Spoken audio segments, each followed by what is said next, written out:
லிங்கமே மலையாக அமைந்த மலை தென்னிந்தியாவின் மிகச்சிறந்த சிவத்தலமாக திகழும் சிவத்தலம். பஞ்சபூத தலங்களில் முக்கியமான அக்னி தலமாகும்.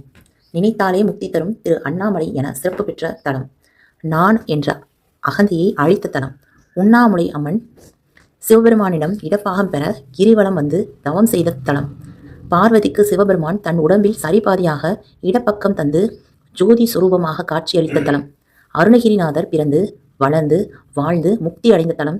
அருணகிரிநாதர் வாழ்க்கையை வெற்புற்று தற்கொலை செய்ய முயன்றபோது முருகனே வந்து காப்பாற்றி திருப்புகழ் பாட உத்தரவிட்ட தலம்.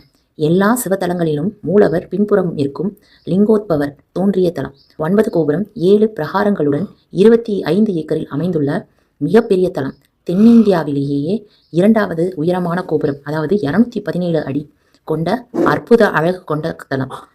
தமிழகத்தின் திருப்பதி என்று போற்றப்படும் அளவுக்கு லட்சோப லட்சம் பக்தர்கள் தினந்தோறும் வந்து வழிபடும் தலம். 6ஆம் நூற்றாண்டில் கட்டப்பட்ட கோயில் இது. சேர சோழ பாண்டிய வைசால மன்னர்களால் பல்வேறு காலகட்டங்களில் திருப்பணி செய்யப்பட்ட மிக பழமையான திருக்கோயில் இது. ஏராளமான சித்தர்கள் வாழ்ந்த, தற்போதும் வாழ்ந்து கொண்டிருக்கிற சிறப்பு வாய்ந்த மலை. சேஷாத்ர சுவாமிகள், ரமண மகரிஷி, விசிறி சுவாமியார் என்ற எண்ணற்ற ஞானிகள் வாழ்ந்து முக்தி அடைந்த தலம். கிரிவல சிறப்பு.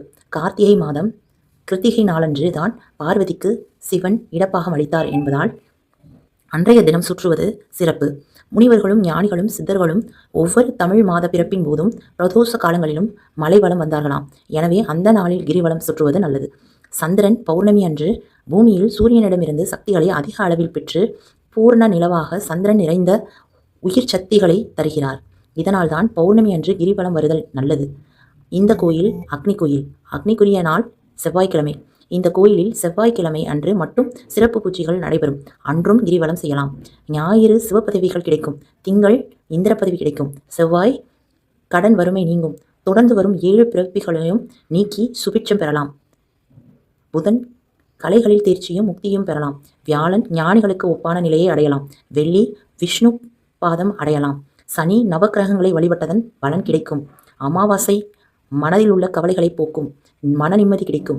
48 நாட்கள் விரதமிருந்து அதிகாலையில் கணவனும் மனைவியும் நீராடி மலைவலம் வந்தால் மகப்பேறு கிடைக்கும். அம்மனின் 51 சக்தி பீடங்களில் இது அருணை சக்தி பீடமாகும். முருக பெருமானுக்கு 6 படை வீடுகள் இருப்பது போல விநாயகருக்கும் 6 படை வீடு உண்டு. இத்தலத்தில் கிளிக்கோபுரத்தின் கீழ் இடது பக்கம் உள்ள அல்லல் போக்கும் விநாயகர் சன்னதி விநாயகரின் முதல் படை வீடு ஆகும். சிவனின் தேவார பாடல் பெற்ற 274 சிவாலயங்களில் இது 233வது தேவார ஸ்தலமாகும்.